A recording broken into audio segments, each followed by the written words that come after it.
Let's get his Audacity started. Well, yeah, redo. You know what? We We're can just gonna redo refresh. Audacity. I have it streaming. It doesn't really matter at this point. I don't He care. screwed it up. Well, no, it just canceled like out of nowhere. Anyway, Now we're live again. Yeah, we're live. Let's do the countdown. Oh my god! 3, 2, 1, click. All right. Was I supposed to redo Audacity? Yep, got it. I didn't redo Audacity. Okay, just cancel Audacity. This is the best thing ever. And all right, we're so good at this.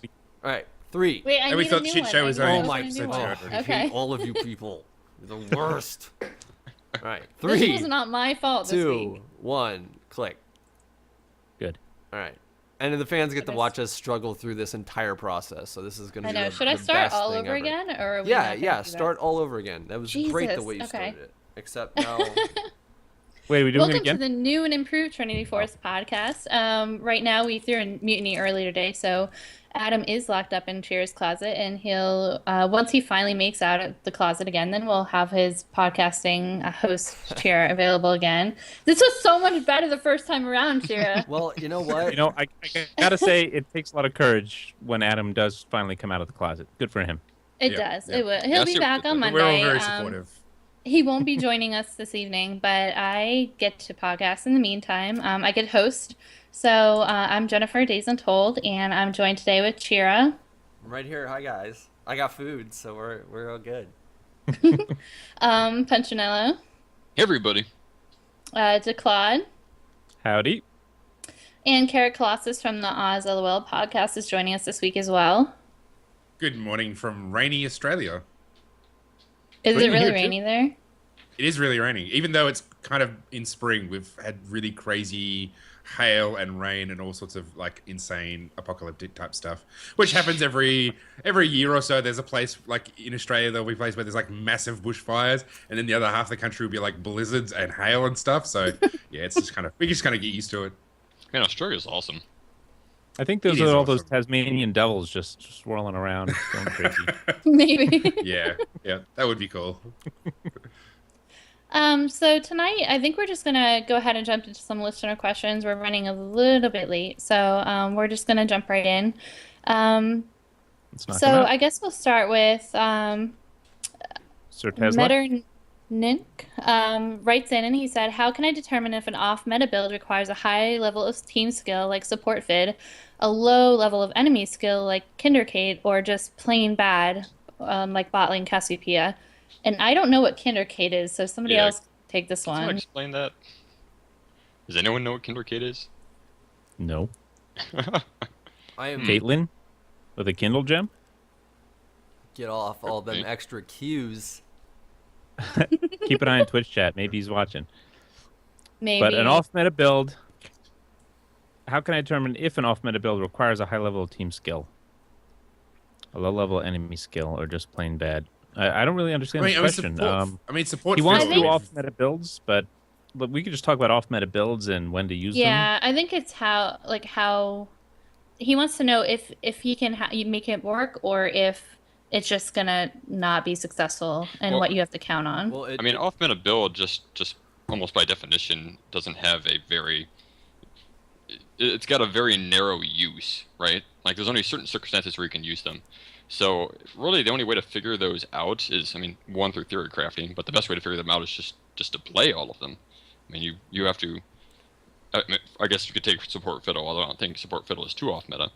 But whoever decided to try support fiddle for the first time, he decided to play a lot of support fiddle games, and he realized, hey, this kind of works out, and this works out under these situations, and this works against these bottom lanes. So the bottom lane here is you just have to play it. And the other thing about it's not really a build. You also need to know the audience of who you're playing with and who you're playing against. Like certain things that are going to be off meta are going to work way better in bronze than they ever would in silver or gold or anything. And there's some shit that'll work in even higher elo that might not work in lower elo because your team's not in sync enough to be able to make things happen. So it's sort of, I guess, trial and error for the most part.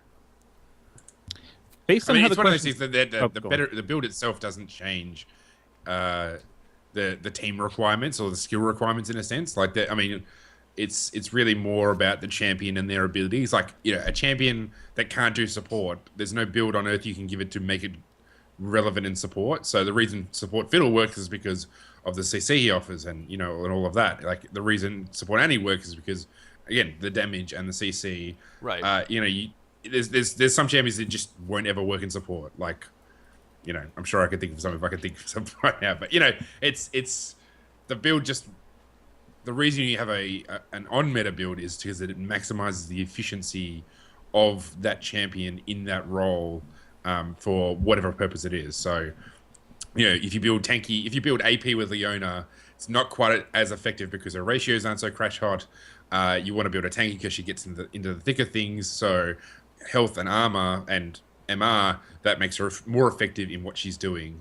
AP makes her less effective, and I guess you could say the same with any of these sorts of builds.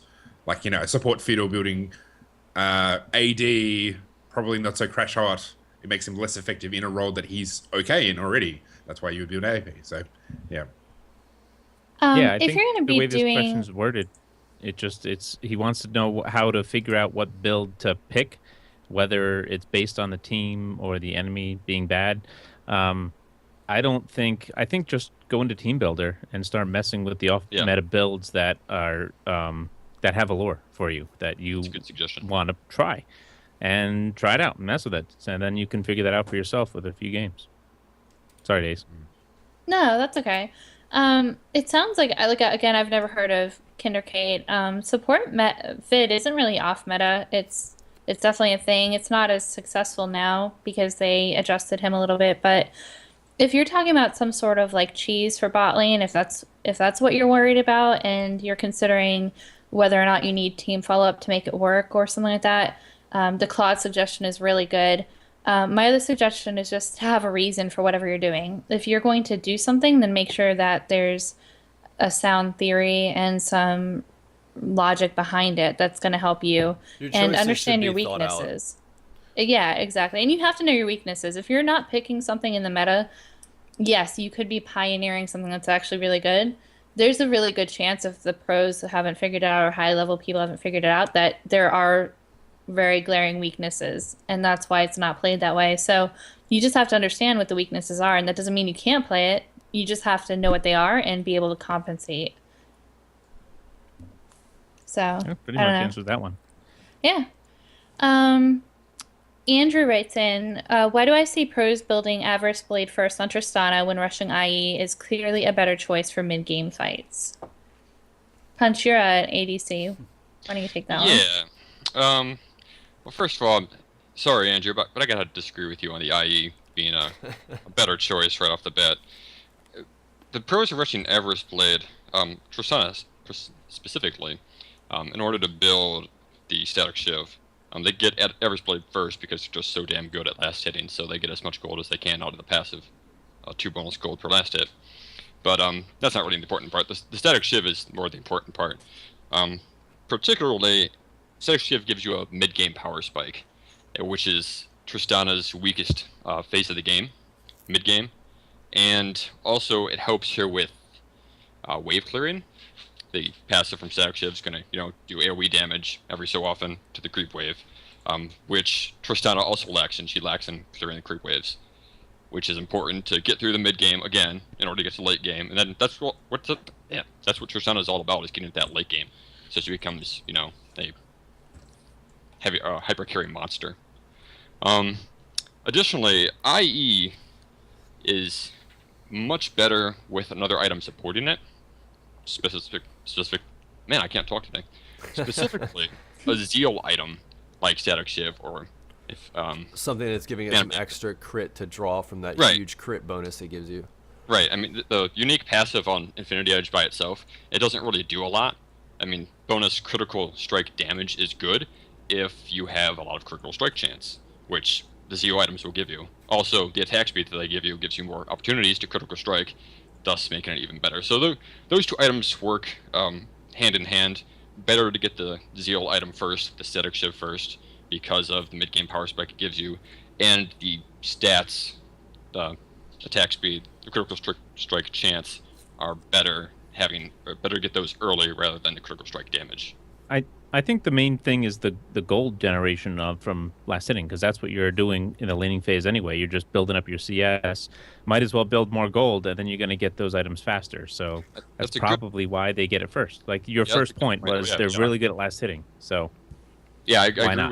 with that's why they're getting the Epis Blade part Well, first. and Just another, Oh, I'm even when you get your static shiv, when you finish it, that's still a huge burst of trading damage as well. If you can keep your shiv procs up, like that's still a pretty significant amount of damage. So it's not like you're losing too much out of that. If the only crit that you have currently is coming from your IE anyway, the likelihood of you getting a comparable amount of damage to the electric charge, if you get lucky, sure, from just pure critting, but still a good item.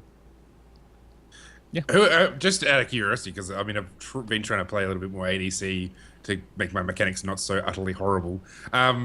Who else is a good AD carry to build Static Shiv on? Is anybody builds IE or? I think a lot of late game carries benefit more from building Static Shiv early as opposed to Infinity Edge first. I know as soon as they changed all the AD items, a lot of people were saying that, oh, everyone's going to be rushing the Infinity Edge because nobody's going to be rushing Bloodthirster anymore. But Bloodthirster was better as a first buy item because of, the lifesteal, which lets you stay in lane longer, and it gave you a lot more damage. Like, it gave you more than 80 attack damage once you stacked it up. Now, people kind of figured out that getting the Static Shiv early, or getting the Static Shiv before the Infinity Edge is just a better approach. So again, that'd be better for the late game carries that are going to get Infinity Edge eventually anyways, like Caitlyn. I actually built this a couple days ago. I did Static Shiv first over Infinity Edge, and it worked out pretty well. I don't know if, too. Right. I don't know if Kog'Maw would do that. Kog'Maw builds Trinity Force first, so I mean, he doesn't even. I don't even think he built Infinity Edge until way late, so probably not him. Just offhand, the only two I can think of would be Caitlyn and Tristana because they're so auto attack focused late game. Okay. But I mean, the more spellcaster champions like Lucian and Kog'Maw, they're going to be building more. They're going to be building items that help their spells in addition to their auto attacks, like Brutalizer or Trinity Force, whatnot. Cool. That pretty much All answers right. that. Great. All right. I can tell everyone's really excited about answering this question. I skipped it because I didn't want to start out by bashing on people. But since then, we've now highlighted and bold and made it 4 times bigger than every other question. So we're going to just jump right into this one. Blame Adam. Yeah. Adam wants to He's rant. watching. I can feel him wanting to rant even from not being here. He's probably he's ranting at He's in home his closet right now over with it. his phone. Yeah, Right. with Hornet Soapbox. It's him, his phone, Hornet Soapbox in the closet. We specifically took over the podcast tonight so that he wouldn't be able to rant and make somebody feel bad over this question. Okay, so this question is something that it actually gets heard a lot, and we're going to have some pretty brutal truths to come with it. But the reality is that this one person asked the question, but it's asked a lot, especially in bronze, silver, low gold. So it is an important question for us to answer. So Sir Tesla writes in, so a few weeks ago, I realized my friend has been getting better than me. He is also higher rank than me, even though I play the game more frequently and have played longer. My friend mains AD carry and won't play anything unless he absolutely has to. But yet he seems better at any lane than he plays in me. I used to be better, and I realized that I'm falling off. How do I get better at League when it seems like I have nothing left to learn? I do want to start off by saying this person actually just added me on League today, and I think he's high bronze, low silver. So who wants to go first? I'm sure we have all Right, have a lot to say about Sir it. Tesla. So pretty much the gist of it is you're getting a little frustrated. It seems like you've reached a plateau and you can't seem to get past that point. And what kind of opened your eyes was seeing your friend who played a lot less League excelling and continuing to climb. First of all, try not to focus on that. With anything where you're trying to better yourself, don't look at somebody else and compare yourself. Don't compare your progress. That'll just get you frustrated, and you'll be sitting there saying, "Oh man, what am I doing? Why can't I do this? Why can't?" And then you won't come up with Well, an answer because you'll be so and frustrated. part of that too, you'll be worrying about outperforming that other person if you're playing with them, or thinking about the fact Right. that they're ahead of you when they are ahead of you, and you're not actually focused on It's the game. think of it like you're laning, and you keep hitting tab to see what your enemy CS is to see if you're on par with him. Don't worry about that. Just concentrate on your CS because that's going to take away from you actually properly CSing. So it's actually counterproductive. Um, so right now you have to evaluate what's going on. You've plateaued. Why? Um, Look, we've talked about it before, analyzing your games. People saying watch replays of your games. I know there's no in-league replay function, so what you have to do is stream it and then watch a VOD. Or I have Fraps. You can get a free version with low quality, but you don't really need high You quality can and the little text in the corner. you can Go on. record What's it a on good? op.gg and it will actually replay right on your client. You don't have to Oh, download nice. anything. And that's free. Yeah, it's just it's a website that tracks your stats, but if Right. you're in a game Your and it MMR. says open game data, open game data, and then it gives you an option to hit record and it will record your Oh, game. You don't have I did not know that. to That's awesome. download anything, and when you can actually watch other people's replays too. You Yep. just hit to watch and it will pop right up in your in-game client. Okay, there you go. Um, yeah, so this friend who you said is better than you but hasn't been playing as much, if he's a friend of yours, maybe do like Days just said, record one of your games, or have him go in and watch you play, or watch a replay together and let him talk to you about what maybe he would have done in that situation. Or find someone who's been playing for a long time and has climbed the ladder to do that as well. Because right now you're frustrated, you don't know what's wrong. So what you need to do is find out what's wrong, what's going on. Take a look at your basics. Go back to the basics first. CS, how's your CS? Can you last hit properly with whatever champions you When like you playing? What ward, other are you champions you paying like playing? attention to if you ward and you're not paying attention to people coming to gank you and you die even though you warded? Are you being actually efficient with the money you're spending to keep Right. you from dying in the first place? That's a good point. You could say, okay, I'm buying wards like everybody says to do, but you don't have that peripheral vision to look at your mini map every now and then, or you don't have the sense to do that. Then your ward's useless. It's not giving you the information. Maybe it'll give a teammate the information, but if you're top lane, who cares? Unless they see it and they have to ping it for you. So that's a good point, Jira. You keep an eye on your map. Um, these are little things you have to become self-aware of, and then work one at a time. Maybe go into, I've said it before, go to custom games, grab someone with a wet noodle auto attack, and try to last hit minions at the lowest possible life, and see if you can beat your score. Don't go against any bots, just go against minions. And if you push the lane, end up pushing the lane too fast, then you're not waiting until the minion's low enough in life to last hit them. And then just see what your score is, and And then reset at 20 minutes. And when you're comfortable with that and you're being able to hit 80, 90 plus, no issue, you can add a bot, have them smack at you, have a friend play against you, whatever.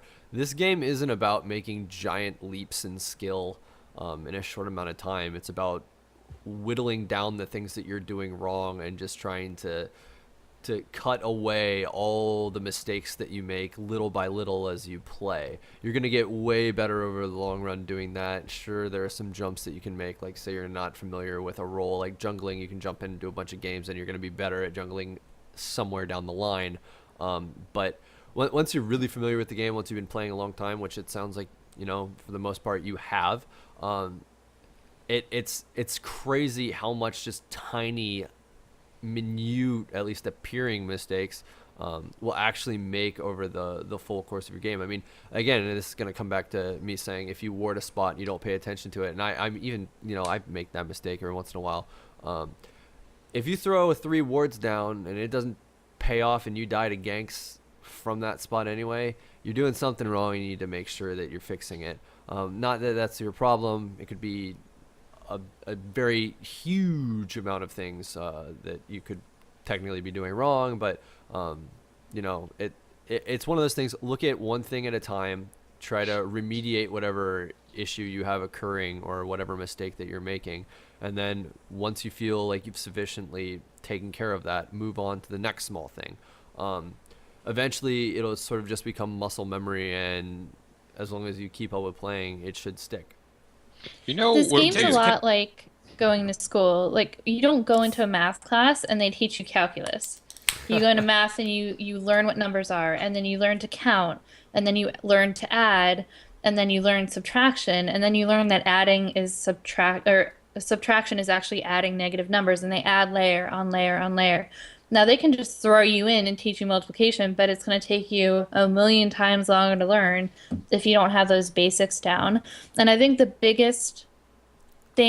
one biggest thing that you can do to change your play is the last sentence of that question when you said, how do I get better at League when it seems that I have nothing left to learn? Because as soon as you say that, you have nothing to learn because you're not going to chase after it. You're not going to be looking for your own weaknesses. In your mind, you've kind of given up that whole learning process. And it's not just a you thing. And that's why I said that at the beginning. This is something that anyone who I know Chira helps a lot of people. Declad has answered a lot of questions. Like we have people ask us in game all the time how to get better. And this is something that we hear often. So it's not just a one person perception. A lot of people feel this way. And once you realize that you are making mistakes and that you're the problem and not somebody else, then you can start making that progress. And it's a personal opinion and it's not going to be a popular one. But if you're below gold, then you have serious mechanical problems in your play. And you can get to gold just off of mechanics. This is going to be another unpopular thing to say as well. You are in the division that you're in, not because of your team, but because of you. And the moment that you understand that, and the moment you try to like better yourself as a player and not try to micromanage the entire team around you and blame things on others, because you have no control over what any of the 4 other people on your team are doing, and you can only exert so much control over the enemy team by murdering them or feeding them. So when it comes down to either winning or losing, in all of your games, you are the most common variable in all of those games. It comes down, you're the only common denominator. That is exactly right. Mm-hmm. Winning and losing is going to not necessarily fall on your shoulders, but for you specifically, and this is for any player specifically, you're only going to get better if you actually are trying to make yourself as a player better, and if you kind of throw everything else to the wind. A friend of mine in Challenger had, when he was going up through the ranks, he said he would just mute everybody and pretend that he was playing with 4 bots. I've had to do that before, especially if I go on like tilt and have losing streaks. The first thing I do is mute everyone. And I'll tell people in champs like, I'm sorry, I've had a lot of rough games. I'm muting everybody. If you need me, ping me. And it's just what it is. Sometimes you just have to take the steps that you need to take in order to do it. And I'm super guilty of that myself too. Like when I play ranked, sometimes if somebody's starting to either smack talk on the other team or my team or whatever, I have to mute everybody because I'll just start talking shit to everybody. So like normal games, different story because it, not that it isn't important to win. Games I'm my gaming experience. Thanks a lot. Sometimes, hey, you know what? Oh, this is just normal. I'm not. No. I don't do that shit. But like, I'll be a little like trolly or whatever. But but one not thing not so much in rank. One thing I just wanted to bring up. We talked a lot about critiquing yourself. And that's extremely important. I think that's the best way you're going to improve.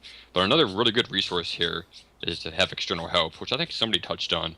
But specifically, we could bring up something like Battle Arena, which goes live at 7 p.m. every Tuesday with Azurish and Honey Badger.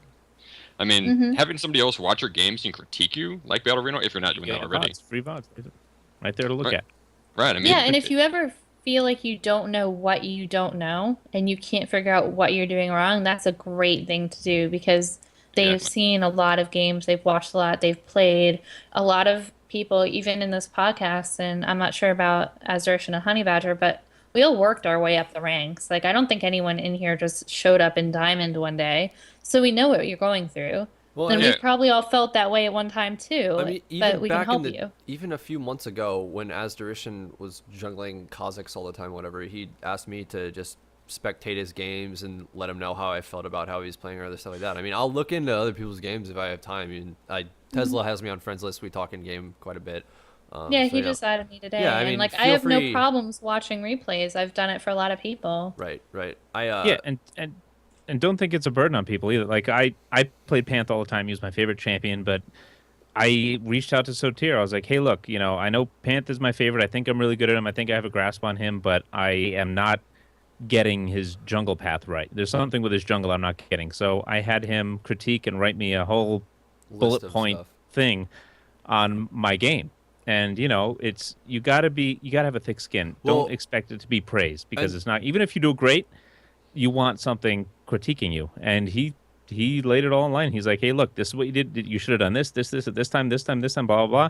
And I looked it over. I'm like, wow. I never really noticed these little things, but now that I read it over, I'm going to work on it. And that helped a lot. there's something to be said in having somebody from an outside perspective look at your Mm-hmm. gameplay, because like you're the one who sees your gameplay all the time. Right. So like it's just your habitual thing. It's what you do. It's the same. I mean, it's the same thing with like jungling. Like you even see it in the pros.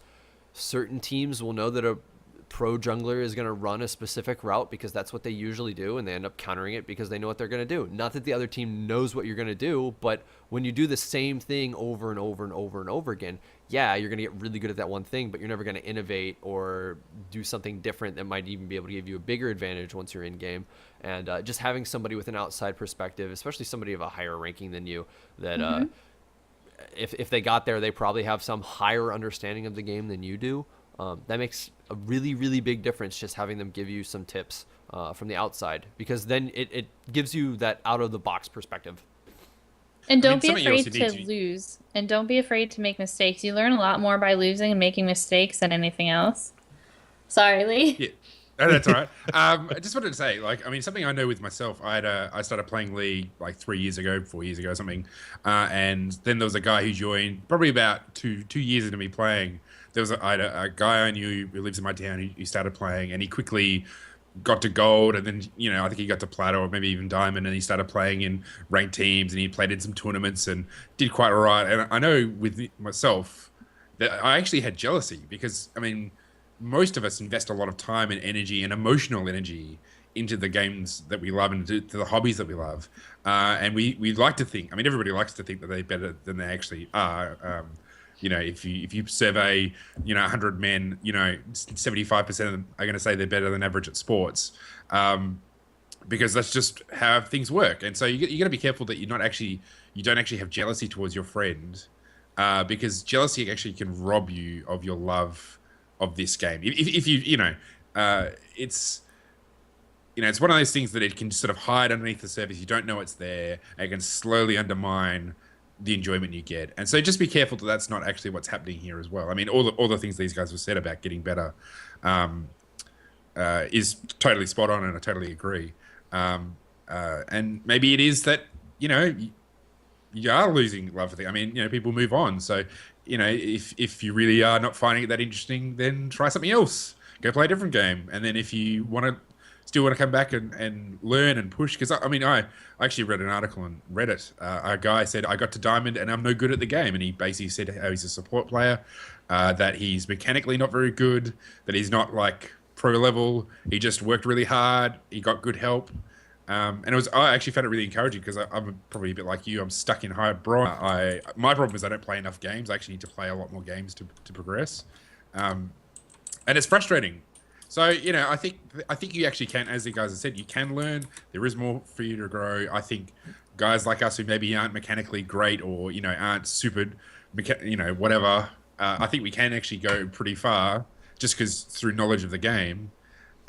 So I think you just sort of need to look at yourself and look at what your motivations are, and whether you actually have lost a bit of passion for the game, or if it's just this situation with your friend is sort of sapping your energy and sapping your passion.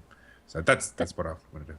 That's a good That's point such a there. good point. Yeah, because look, every game you have 5 enemies on the other team, and chances are you probably have 4 enemies on your team. The last thing you need to do is make one Yeah, of your friends good or point. yourself your own enemy. Yeah. There's always room to improve, and it's tough. I mean, I've been playing this game for like 2 years now. Most of us have. Like, that's a lot of time to invest in something, and you want to see the results of that.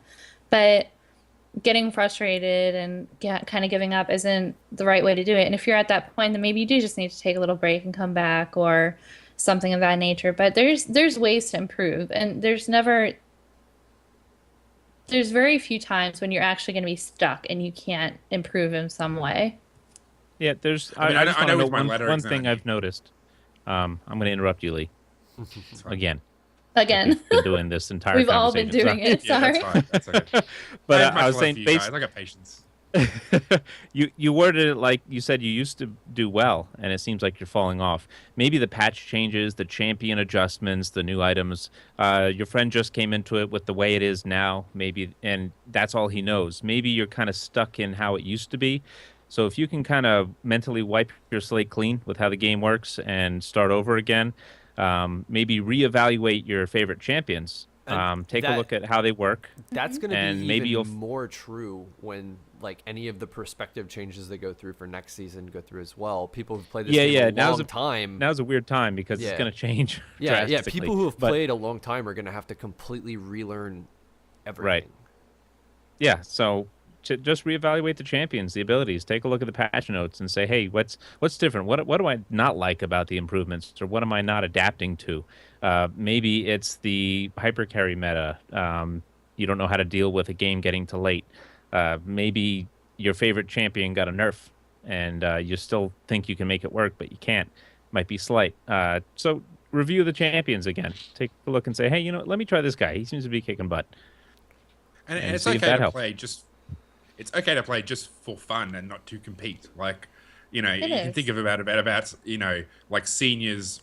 In Australia we have like men's rugby, which is you see 85-year-old men playing a physical sport. They're not there to like smash into other guys, and they're not there to sort of carry on like a young guy. They're there just because they love the game, and it's just fun to hold the ball, and the other guys, anyway, they're all there just to have fun, and it's okay just to play the game, just to have fun, and just to enjoy the diversity and the different, because every game is different.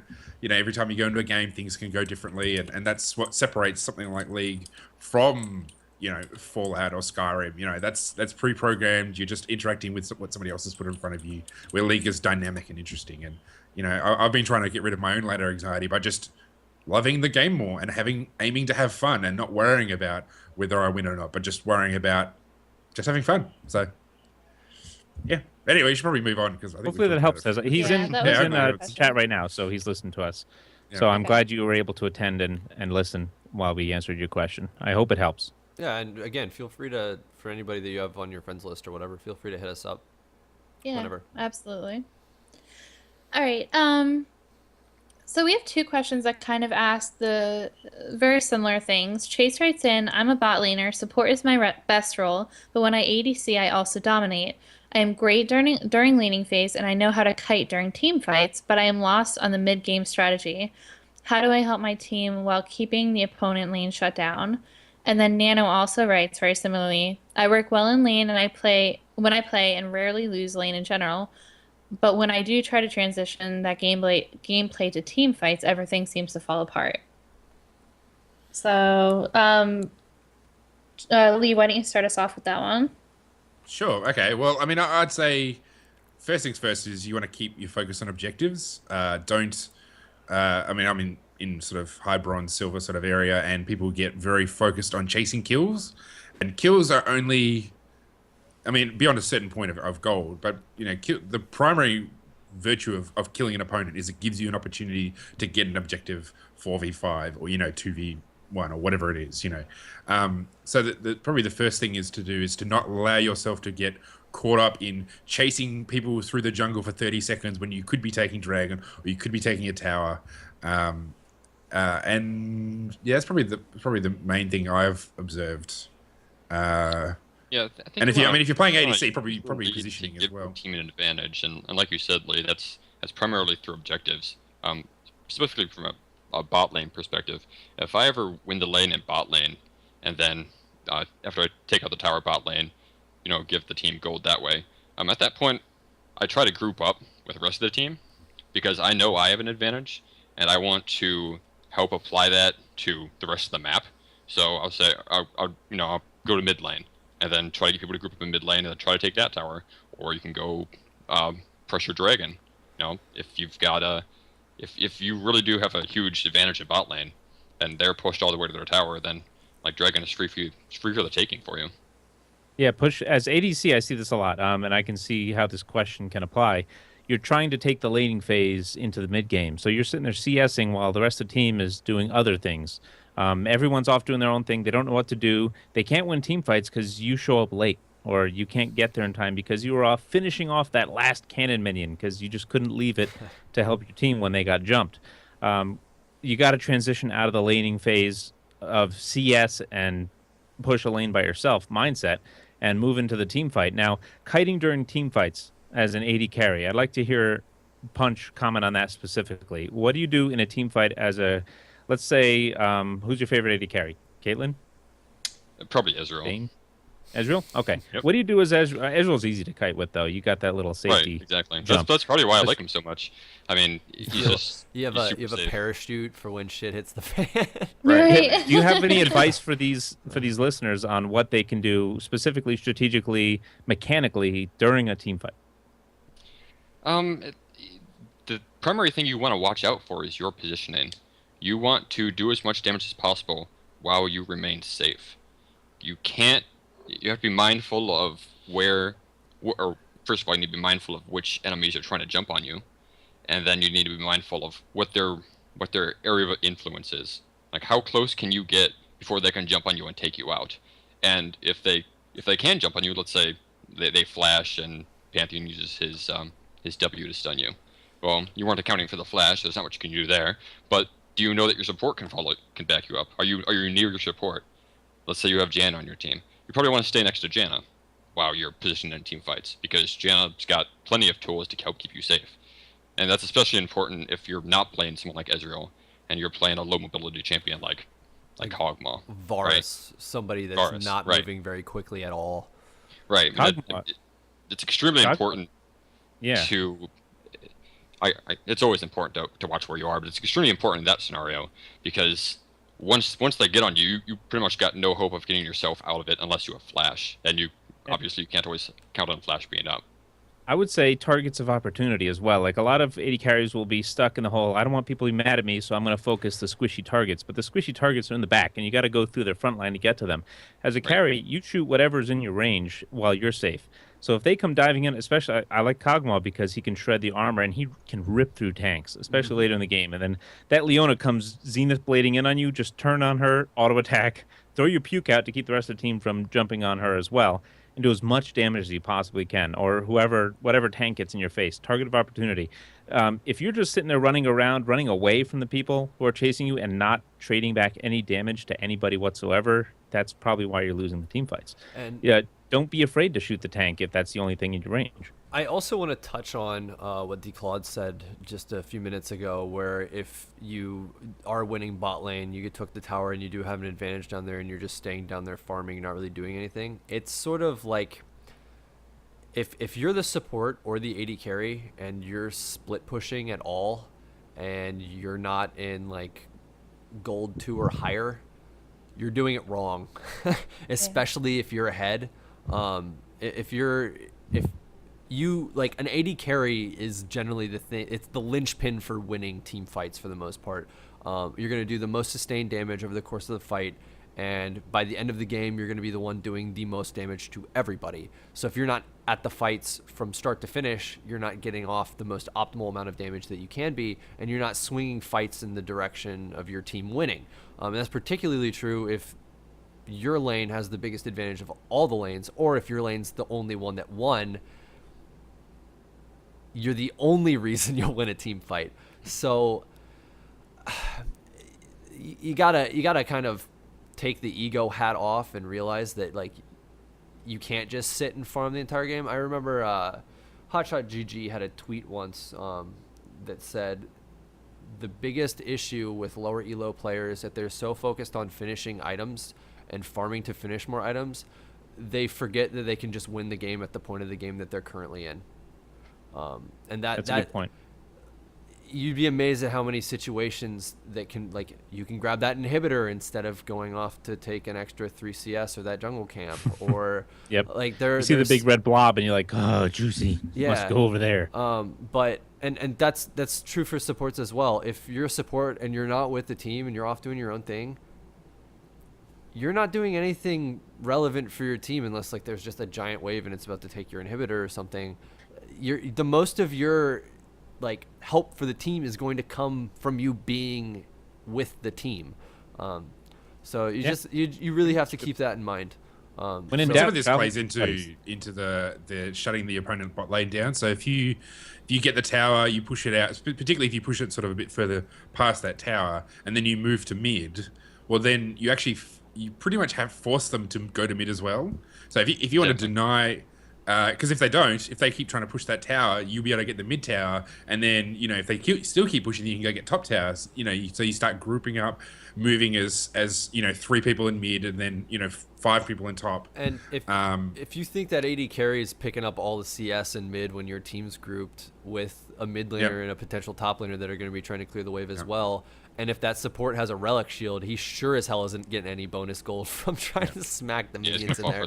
And once you've got all those outer towers, really that gives you an incredible amount of map control, which makes it really dangerous for that bot lane to keep trying to push that bottom tower. So again, you're drawing them away from farming, you're drawing them into a position where they're already behind, they're under farm, they're losing, and then you can then punish them in team fights when you're ahead. You've got more items, you can take dragons, you do all those sorts of things. So you essentially, by getting map control, you're putting, you're actually extending that lead, and that's really how, you get that dominance in the middle game, and then from that you snowball into the late game and all the rest of it. So. If you can, that's really important. Like going for the objectives is incredibly important. Someone else said, another quote that some pro player said was, every minute or every second that you're not gaining gold, you're putting yourself behind where you should be. You should always be looking for a way to get gold, and the best ways to do that are your team gold generating things like your dragons, your towers. If you're winning bot lane and you're not taking that dragon every time it spawns, you're doing something wrong.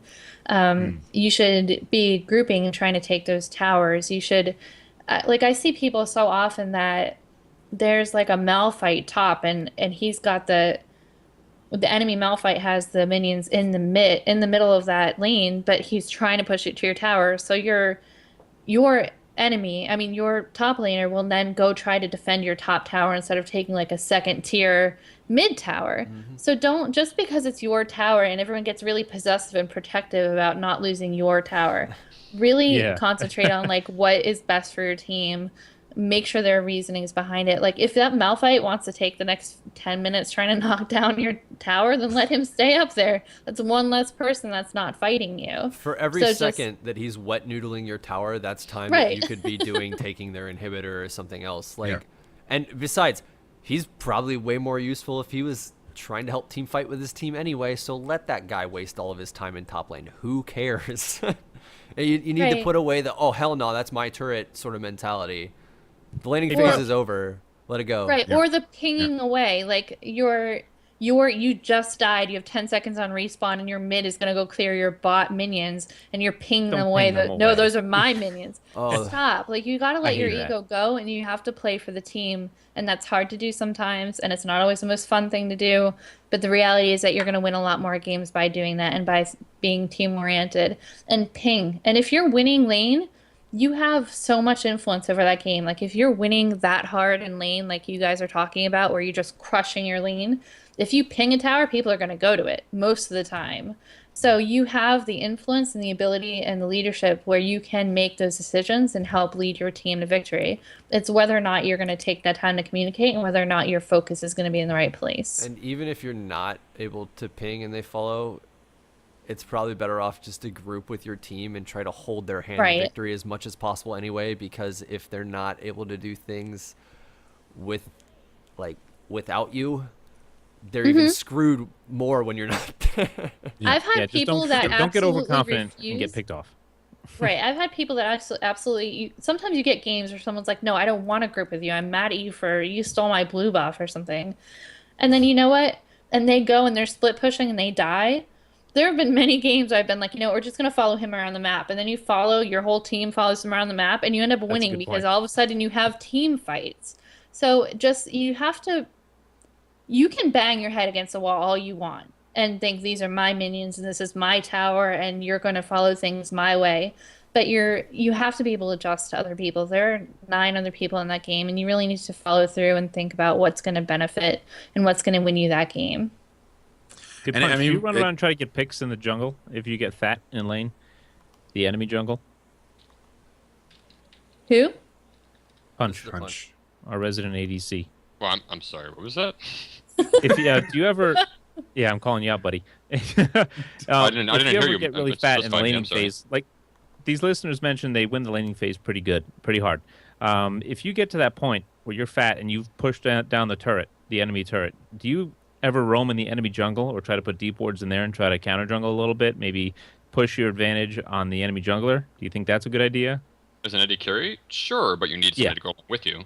Mm-hmm. You need either your Support support to your come fan. help you or your jungler. jungler, The or jungler both. will And you Both need some better. deep wards because Oh, yeah. chances are they probably have their jungle warded, so you need to have some pretty deep offensive wards so that you can get out if they come at you in force. Even a fed AD carry can just get gibbed by somebody like Syndra or Zed if they're out of position and they get the jump with Ignite.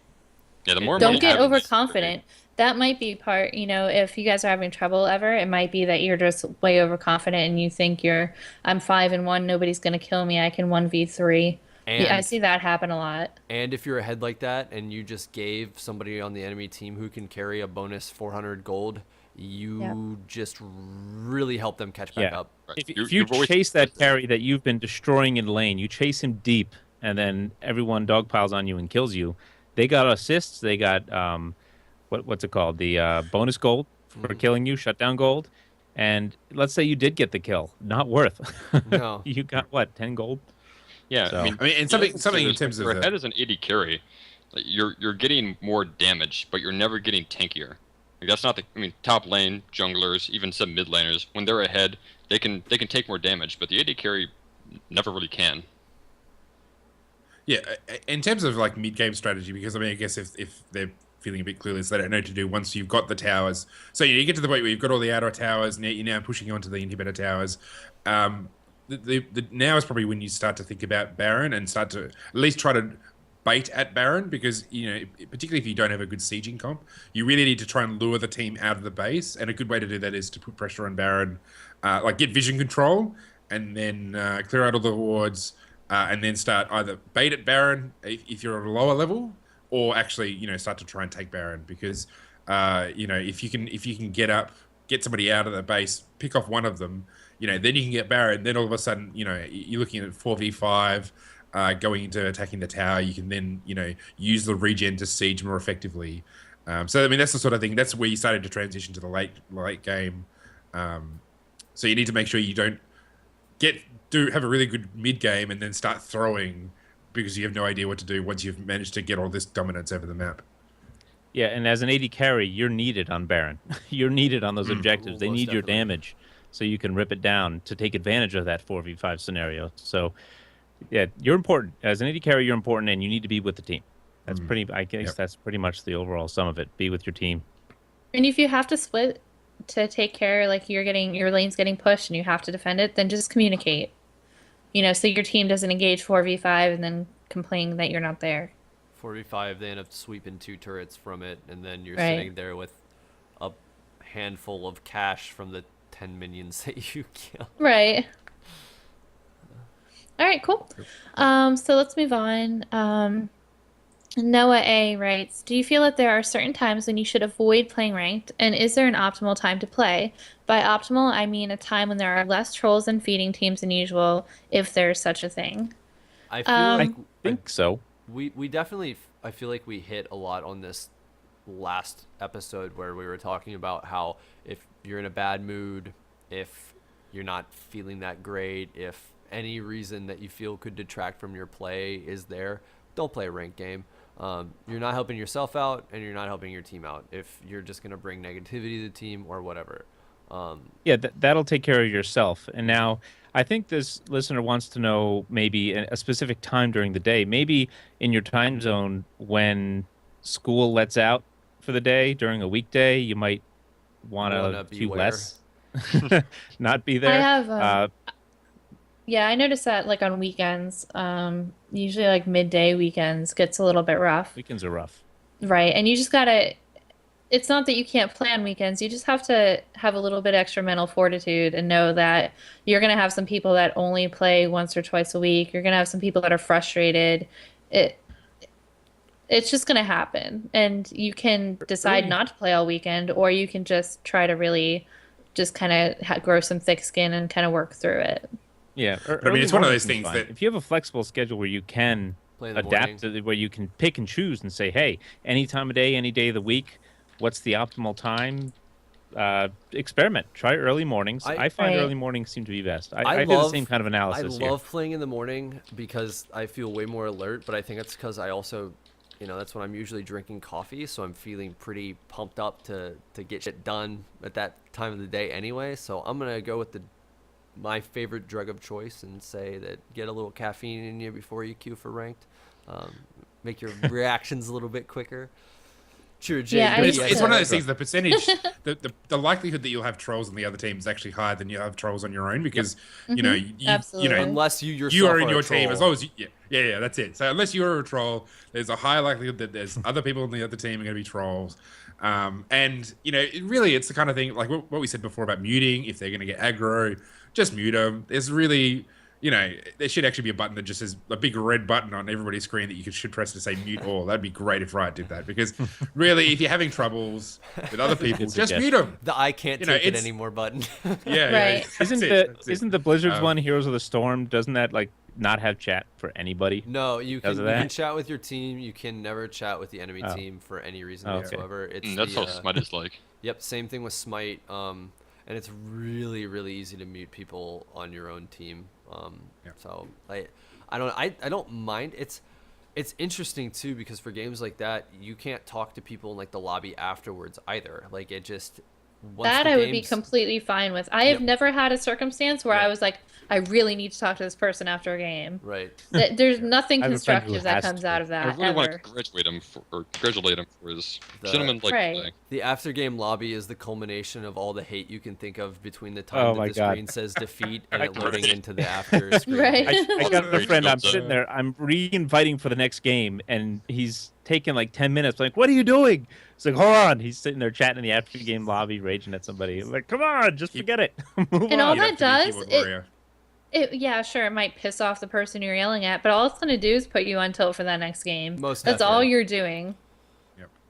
I guess you So feel I mean, better. I think better really like you shouldn't worry too much about trolls. To be honest, I actually almost never have trolls in my game. I don't know what it is. Maybe I've just got a blessed existence in League, but I almost never have people who. It's that oceanic. It's awesome. Well, I mean, people talk about it, how Oceania is a terrible place to play, and I'm like, it's fine. I hardly get anybody, and even if I do, you just mute them. So I mean, really, I wouldn't worry too much about trolls or feeding Yeah, people let's because the chances are they're more likely to be on the other team. It's just a feature. You just got to learn to not have ladder anxiety. You just got to learn to play the game, realize that you're either going to win or you're going to lose. You only play a small part in that, and just keep playing more games and just keep focusing on pushing through. With the mute button, you have basically any tool that you would need to deal with somebody who's talking smack to you. Toxic. Yeah. And You know what? Even if you want to justify yourself, or even if you say something you think isn't poking and prodding people, a lot of people in this community have very thin skins, Yep. and they'll be like, "Oh, you just said something that pointed something out to me." Even if you were trying to help them and say, "By the way, don't do this next time." Oh, yep. Well, and the Sorry, other my issue is words, I'm done. too. The other issue is what there's that saying that you should say anything that you type you should say in a slow monotonous voice, and if it comes off as a good- if it comes off as advantage. like critical at all, don't send it because that's how people are gonna take it. And a lot of times if you're if you're typing something in shorthand or whatever and things might be taken out of context, they might not be looking at a situation the same way Right. you're looking at it. Sounds There's only sarcastic. so yeah, exactly. There's only it's pretty one dimensional on how you're trying to communicate. They can't see like you're like, they don't hear, oh, great job there. You got one of the three people that were attacking you, and so it's like, oh, great job there. You only got one of the three people that were attacking you. Don't have curiosity. Who cares what happened before? Don't say, why did you do that? Yeah, don't ask why or this? what it are you happened doing. In the past. Who cares? Yep. Move on. It happened. Move on in the game and try to recover. Try to do damage control, but don't sit there and say, why stay or why dive? Yep. Don't. Who cares? Just, Even if they didn't give you an eloquent answer, like, yes. you go, okay, great. I'm going to win the game now because he told me why that just happened. No. Just move on. I mean, you can actually give positive. I mean, what I usually do if I actually want to give a positive comment or some friendly advice, I'll actually say, do you mind if I give you some advice? Or do you mind, you actually ask them, is it okay if I tell you something? And particularly in the post-game chat, because some people actually don't know how to play the game, or they haven't encountered that situation, or they just don't know what they're doing. And that's fine. I mean, we're all at that stage sometime, and that's why we have things like this podcast, is because not everybody just knows this stuff, and I'm sure none of us knew all this stuff at one time.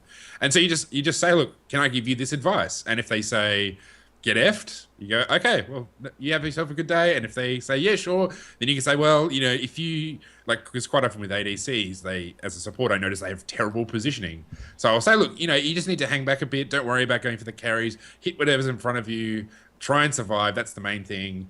And then they'll say, oh, yeah, okay, we appreciate that. Or, so sometimes it is, and with item builds, there's another one. You can say, well, going Hurricane on Caitlyn when you could go Edge, it's probably a better option. You should consider doing that. And if they just come back at you, you just say, sure, all right, whatever. You tried your best, and if they appreciate it, then you've helped them out. That's a good point. If you're dead set on giving advice in game, and you're a fast typer and you can do it, I'd say give them the compliment sandwich. Do the old corporate trick. Do oh, you're doing great on CS. You should probably, if you get this item, you'll probably snowball even harder. But keep up the good work. Get all corporate HR on them. But also keep in mind that no matter shove how those badass compliment you sandwiches down their throat. Just no matter kill how them with badass kindness. you are, no matter how many honeys you have hanging off your arm, or how many times you go to the gym, online in League of Legends, you are a 12-year-old pock-faced boy with a Christmas tree light boner. And that's how they see you. So no matter what you type, you're coming out of that facade. Think of that. I've no got a matter vivid what image you in say, my can mind. convince them otherwise. Get rid of. The safest so thing, the safest justify. thing is to only type facts. Type in dragons. Type in flashes. Type in wards. You can throw in jobs there, but be careful that you don't, like Lee said, it can come off wrong if they get ganked and they die, but they get one person and 2 live, then it can be taken wrong. So be careful. But a lot of times, like how I type a lot in games and I communicate a lot. That's how I win games. I kind of control how the game progresses and things like that. And I try to keep people off tilt. And you gotta be careful, because even if I'm having a rough day and I say something that comes across wrong, it just blows up into this huge shitstorm. And that's going to happen sometimes. So you got to be careful about that. But you can say things like, if somebody gets caught out, instead of going, can people stop getting caught out? Then just say, hey, I think we have a really good team fight. Why don't we group and then we can team fight? Or if you guys aren't focusing objectives or chasing, then we can be like, oh, well, at least they're away from the team, that we can get a tower. Or just try to be constructive. And if you start out the game by calling out timers and wards and things like that and communicating in a constructive way, then people are less likely to misconstrue you later. But if you all of a sudden start mid-game going, why are you getting caught, or dot you're just sigh. Nothing happens out of that. Exactly, the sigh happens. Like it just or somebody just stops. Like if you happen to have all chat muted, which I always do, and all of a sudden like someone dies, and then you just see 3 people stop moving, and that they're talking in all chat. Like even that is enough to put people on tilt, because they're bitching about you. How many people here have died because they were typing to somebody? Absolutely. Yep. Absolutely. Put your hand up, DeClaude.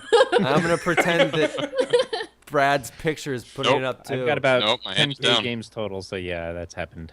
Yeah. It does. And you have to really pick and choose your battles. You can't, the fact of the matter is that there's very little chance you're going to be grouped with these people again. Mhm. So even if they listen to you, it's not benefiting you in any way. So yes, it's great to give some advice and you can try to do what you can and try to communicate effectively.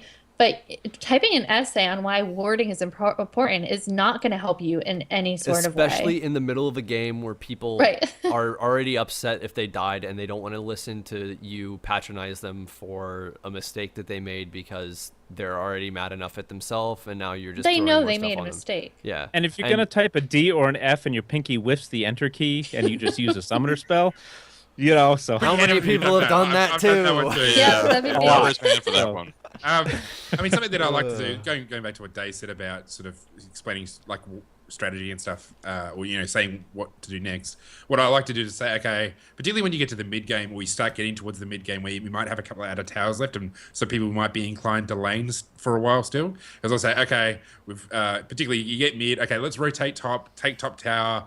And then group up, and you might say, well, we're going to do this, and then let's do this, or let's push this in here, push the wave to mid, and then rotate top.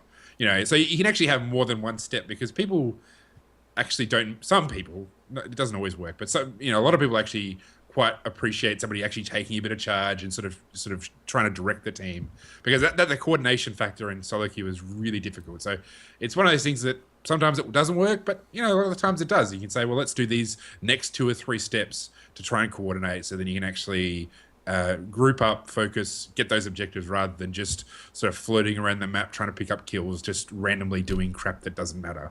And if you that's do good what advice. Lee does, Good advice. then Good that tip sounds... for just. Go All ahead. right, for just trying to get a situation where you have trolls to work, to make it work, to try to force it into your hand. But this listener's question, basically trying to find the best times to avoid the trolls. I would say what we kind of touched on a little bit earlier. There's an equal chance you're going to get those on the enemy team as well. Mm-hmm. So whatever it is, it is. As long as you're not trolling, you have a lower chance of your team having trolls than the enemy team does. So you already have an advantage as long as you're not the jerk. Right, and just make sure you don't inflame the situation. Mm-hmm. Yeah. So, all right, we're a little over an hour now, actually, even though we started a little bit late. So, I think we'll go ahead and wrap it up. Does anybody have anything else that they wanted to add on or cover? Only that Yes. Adam will be missed, and I'm kidding, but Yeah, it never to And be even in seen that, you again. interrupt Lee. Come on. yeah. You'll find his body in the closet. No, I just want to mention With the Oceanic Battle rats Arena is on eating his tonight. eyes out. Yeah. Oceanic Battle Arena is tonight from 7 p.m. Australian Eastern Daylight Savings Time, of course. So make sure you come and join us. It will be Steve's back, so it'll be myself, Steve, and Miss Fish, who's been in the chat. Be there on this channel. And gentlemen, join us Monday when Adam comes out of the closet. Yeah. Right. It'll be exciting for everybody, I'm sure. We'll all support him. All right, well, thanks everybody for joining us, and we will see you on Monday. Bye. Have a great guys. night. See you guys. Peace.